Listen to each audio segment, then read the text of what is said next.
In this lecture, we will explore the foundational concepts of RabbitMQ that make it a powerful message broker for building scalable, reliable, and efficient systems.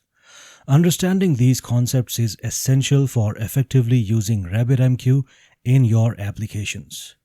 We'll dive deep into the core elements of RabbitMQ's architecture and how each of them plays a crucial role in message passing, routing, and delivery.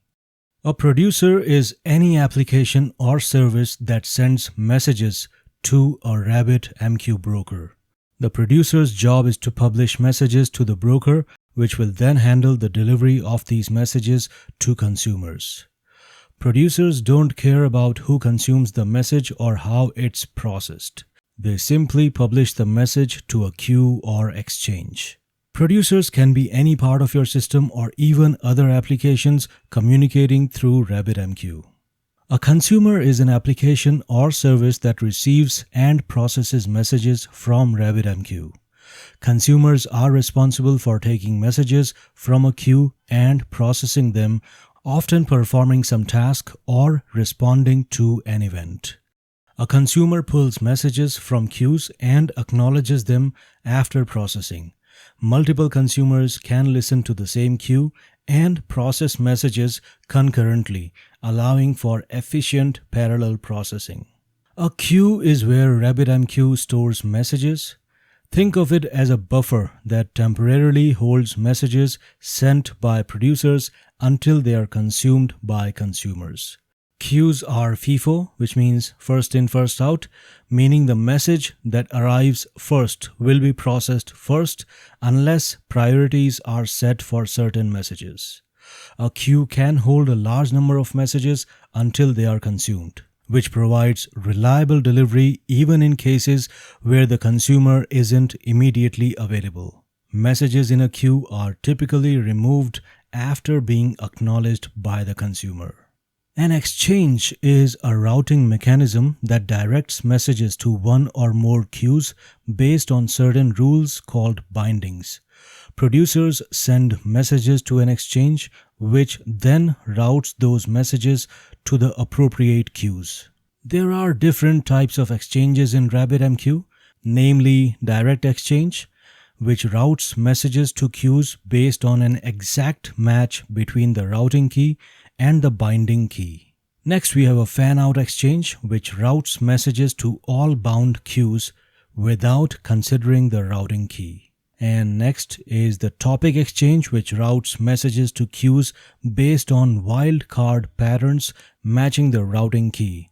For example, routing messages to queues based on certain categories or tags. And finally, we have headers exchange, which routes messages based on matching message header attributes.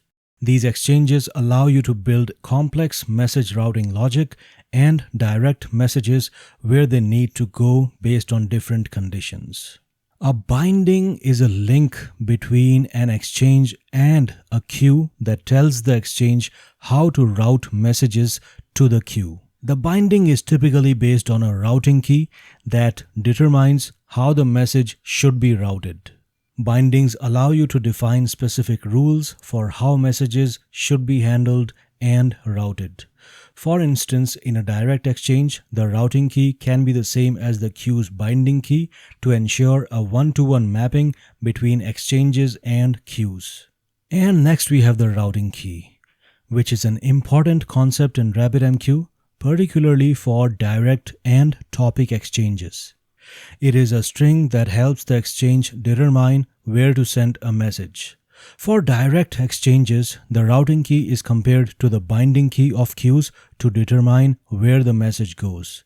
For topic exchanges, the routing key acts as a pattern matching string, allowing messages to be routed to multiple queues based on matching patterns.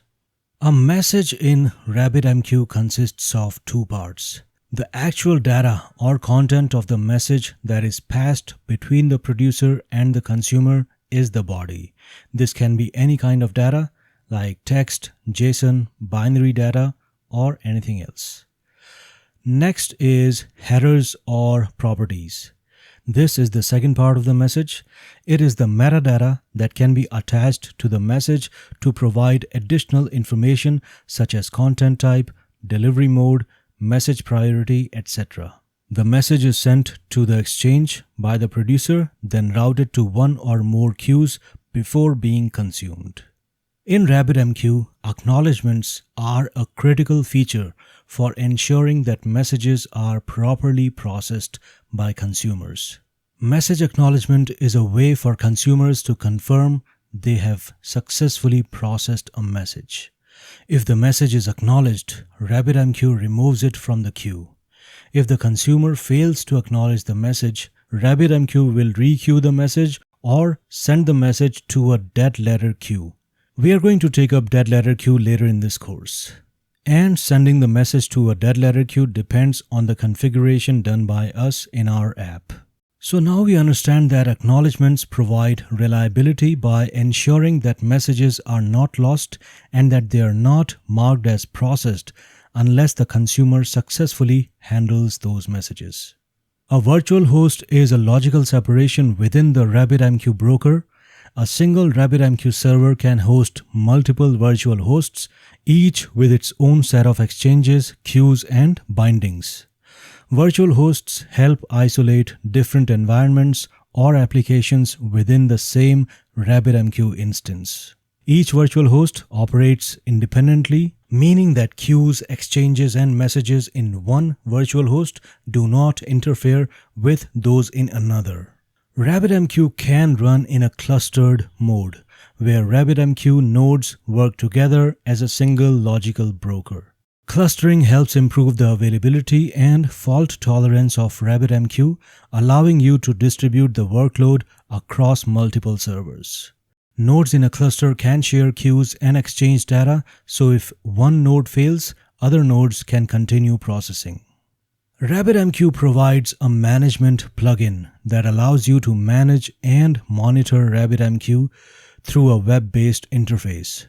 It provides a rich set of features like viewing queues, exchanges, consumers, message statistics, and more. This plugin helps developers and operators ensure the health and performance of the RabbitMQ broker and troubleshoot any issues that arise. In conclusion, RabbitMQ offers a rich set of concepts and features that make it an incredibly powerful tool for managing asynchronous messaging in distributed systems. From producers and consumers to queues, exchanges, and bindings, RabbitMQ provides developers with the flexibility to design complex messaging patterns while ensuring reliability and scalability. By mastering these core concepts, you will be well equipped to leverage RabbitMQ's full potential in your applications. In the next lectures, we will dive deeper into how to implement and configure these concepts to create robust messaging systems using RabbitMQ.